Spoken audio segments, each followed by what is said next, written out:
Bismillahirrahmanirrahim. Assalamualaikum warahmatullahi wabarakatuh. Baik, kita masuk ke sesi 2. Sesi 2 ini kita sudah masuk ke bab relasi dan fungsi dan bab setelahnya ya. Kita lanjut dulu. Baca basmalah bersama dulu. Bismillahirrahmanirrahim. Semoga Allah mudahkan dalam belajar dan berikan nilai terbaik untuk kalian. Nomor 17. Relasi yang menghubungkan antara himpunan A ke himpunan B. Jadi kita lihatnya cara bacanya dari himpunan A ke himpunan B. Nah, di sini 5 temannya 3, 6 temannya 4, 7 temannya 5. Yang lebih pas itu setengah dari bukan, 2 kali bukan, kurang lebih 2 dari pastinya nih. Cara bacanya gimana? 5 itu lebih 2 dari 3. A ke B gitu ya. Berarti A dulu. A-nya 6, berarti 6 itu lebih 2 dari 4. Oke, benar. Nah, jawabannya yang A dan seterusnya gitu ya. Nomor 18. A-nya kita punya domain dan B kodomain. Terus kita sudah punya himpunan pasangan berurutan yang sebelah kanan nih, paling kanan atas ya. Nah nih, 2 pasangannya 2, 4 pasangannya 2 dan seterusnya. Relasi A ke B itu apa sih? Nah, ini kita cara bacanya kita coba-coba aja dulu. Yang pertama kita coba lihat yang faktor dari dulu ya. Nanti baca gimana? 2 faktor dari 2, bener. 4 faktor dari 2, salah, bukan faktor 4 mah kelipatan ya. Berarti bukan yang faktor. Kita coba untuk yang kelipatan. Kalau kelipatan coba nih cara bacanya, bener apa enggak? 2 kelipatan dari 2. Nah, bener kan? 4 kelipatan dari 2. Bener juga. 9 kelipatan dari 3. Bener. 15 kelipatan dari 3.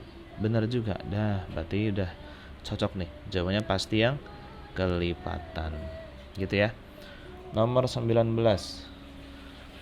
P-nya 246, Q-nya 234. Himpunan pasangan urutan dari P ke Q adalah P ke Q menyatakan kelipatan dari. Nah, kita langsung mencari coba mana sih yang merupakan kelipatan dari. Yang A dulu. 2 kelipatan dari 2, bener. 4 kelipatan dari 2, bener juga. 4 kelipatan dari 4, bener. 6 kelipatan dari 2, bener juga. 6 kelipatan dari 3.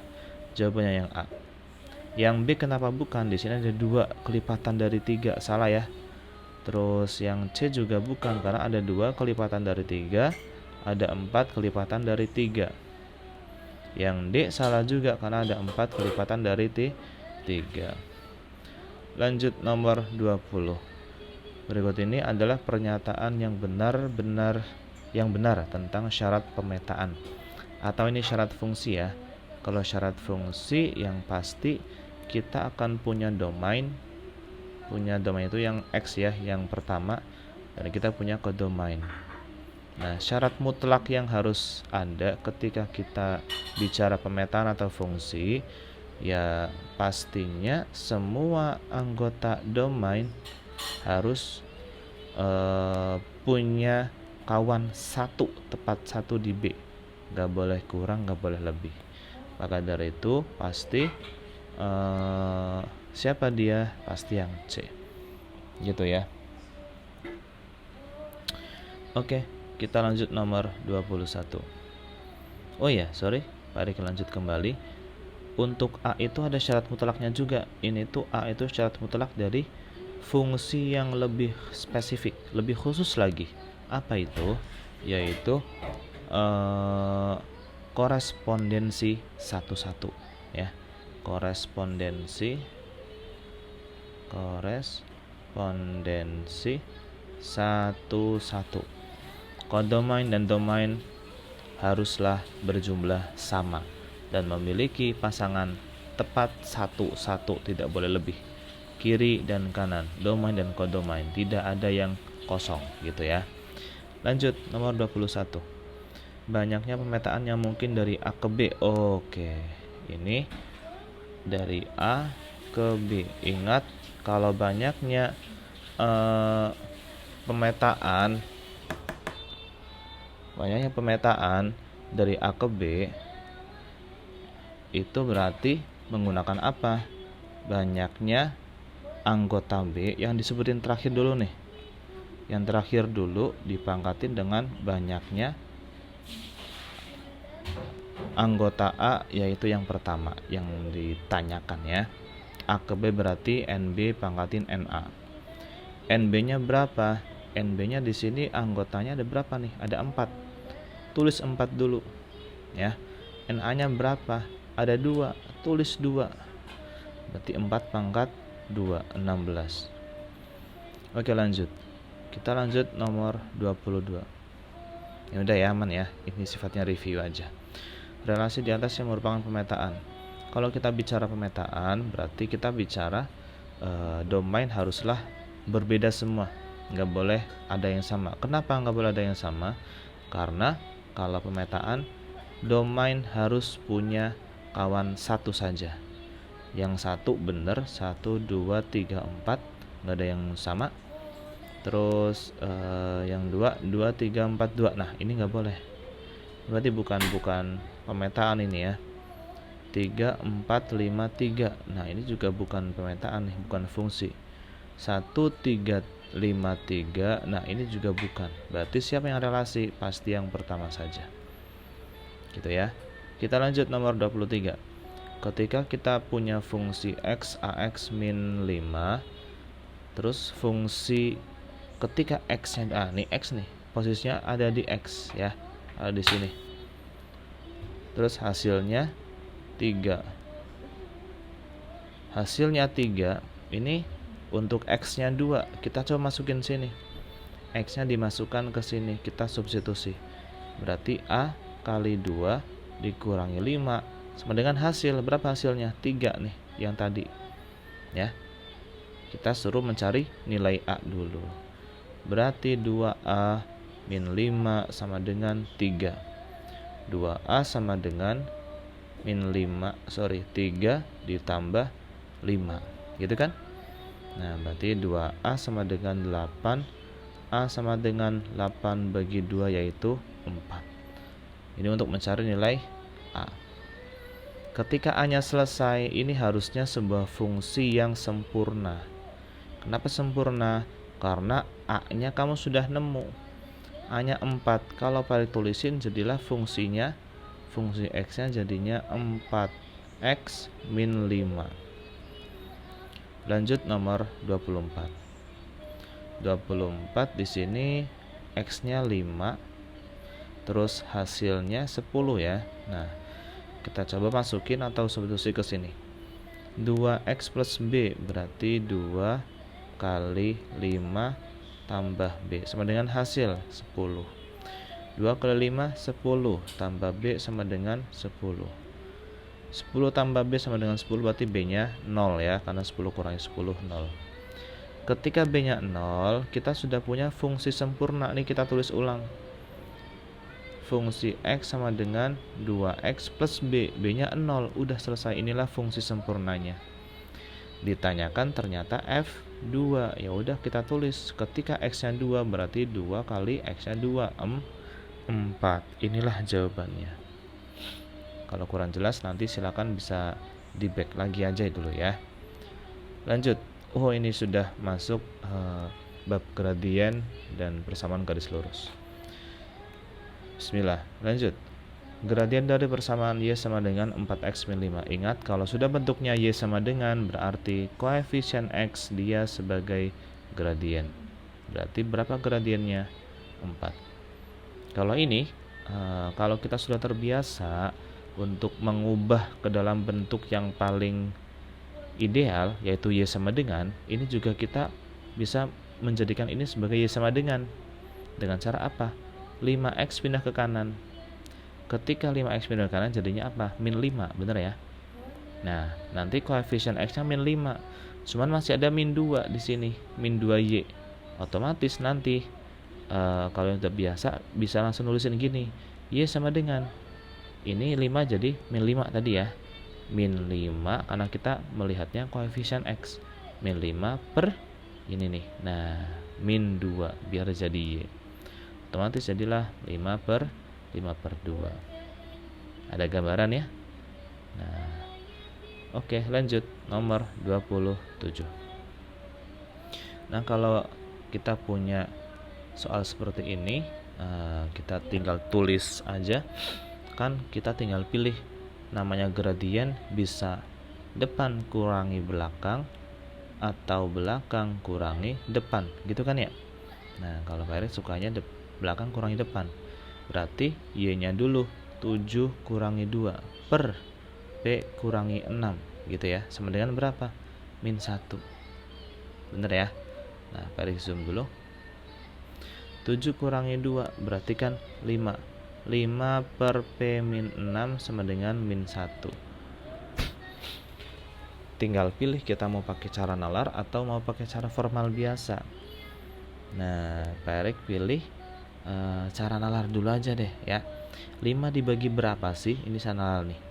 5 bagi berapa? Sehingga hasilnya min 1. Berarti kan 5 bagi, kalau 5 bagi 5, 1. Biar jadi min 1, 5 bagi min 5. Otomatis yang P min 6 ini harus min 5. Kita pisah ke sini. P min 6 itu haruslah min 5. Berarti P-nya berapa? Ya min 6 ke kanan. Min 5 tambah 6 sama dengan 1. Ya kan? Utang 5 dibayar 6, masih surplus 1.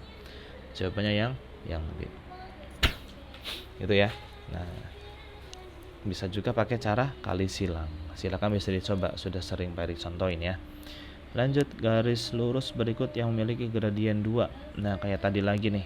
Kalau kita nyari gradien, bayangin Y sama dengan, udah Y sama dengan, tinggal 2X pindah ke kanan, jadilah min 2X. Berarti nanti gradiennya min 2. Berarti bukan yang A. Terus yang B, min Y sama dengan, ini 2X jadinya min 2. Tapi di kirinya min Y, jadilah M-nya 2. Nah, jawabannya yang B. Gitu ya. Tidak usah terlalu rinci ya. Ini Pak Erik mengulang kembali, silakan bisa dicoba lihat-lihat lagi untuk bab gradiennya. Nomor 29. Persamaan garis lurus dengan gradien 4 dan melalui titik 1,5. Nah, sebenarnya kita bisa pakai cara coba-coba. Kalau cara biasa kan Pak Erik sudah biasa nulisin tuh. Yang mana Pak? Yang ini nih. Cara biasanya berarti apa? Yang gradiennya 4, terus kamu melalui satu titik, titiknya 1,5. Karena kamu bisa pakai rumus yang ini nih. Y min Y1 sama dengan M X min X1. M-nya ada, X1-nya ada, Y1 ada. Bisa ya?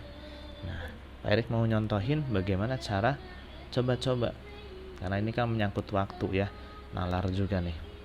Gradiennya 4. Kamu lihat yang gradiennya 4 mana aja. Ini 4, ini 4, ini 4. Berarti 1 ABC bener.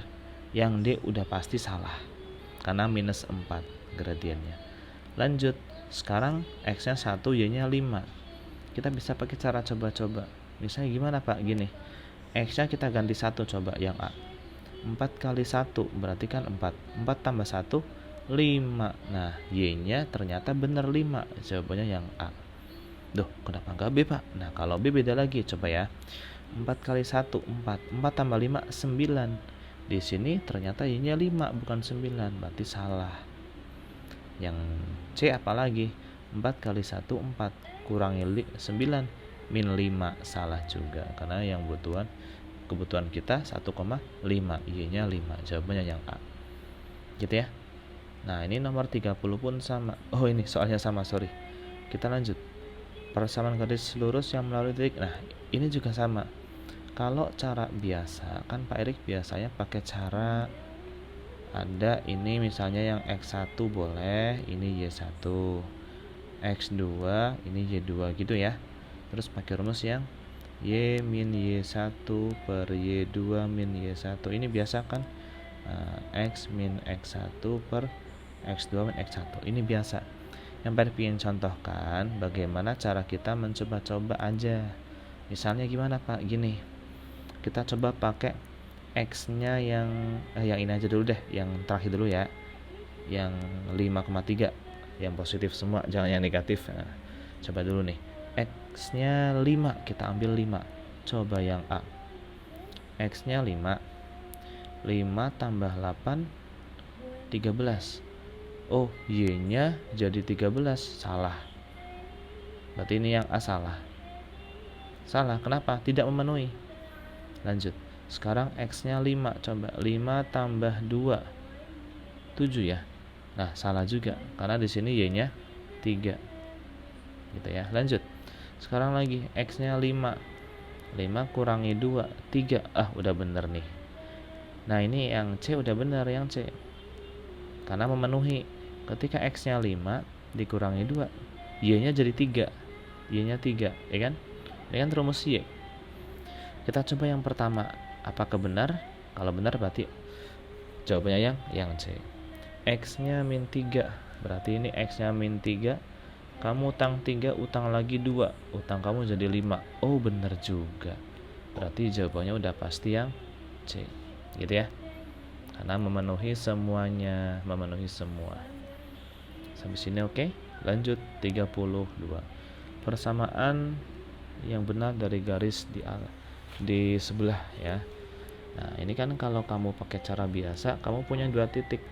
Yang pertama ini titiknya X-nya di 0, Y-nya di 3. Titik kedua ini X-nya di min 5, Y-nya di 0. Nah, pakai yang tadi. Yang ini nih, yang di atas nih. Nah, nih, pakai ini kan. Terus kamu tinggal nentuin. Yang satu yang sini boleh, yang dua yang sini boleh. X1 Y1, X2 Y2. Tapi Pak Erik pengen nunjukin pakai cara lain. Yang itu kan udah biasa. Kalian kalau kamu sudah sering mengerjakan soal seperti ini, nanti akan tahu polanya. Gimana polanya, Pak? Gini. Ini titik potong terhadap sumbu Y atau 3, kita kalikan, ulangi lagi, titik potong dengan sumbu Y atau di sini 3, langsung tulis 3. Tapi 3-nya bukan kalikan Y, tapi kalikan X. Nah, setelah itu yang titik potong terhadap sumbu X atau min 5, tulis min 5. Min 5 tapi dia kalikannya bukan sama X tapi Y. Nah, jadi yang titik potong dengan sumbu Y kalikan dengan X, titik potong terhadap sumbu X kalikan dengan Y. Sama dengan angkanya tadi berapa? 3 sama min 5, kalikan 3 kali min 5. Nah, jadilah 3x min 5y sama dengan min 15. Jawabannya berarti yang mana nih?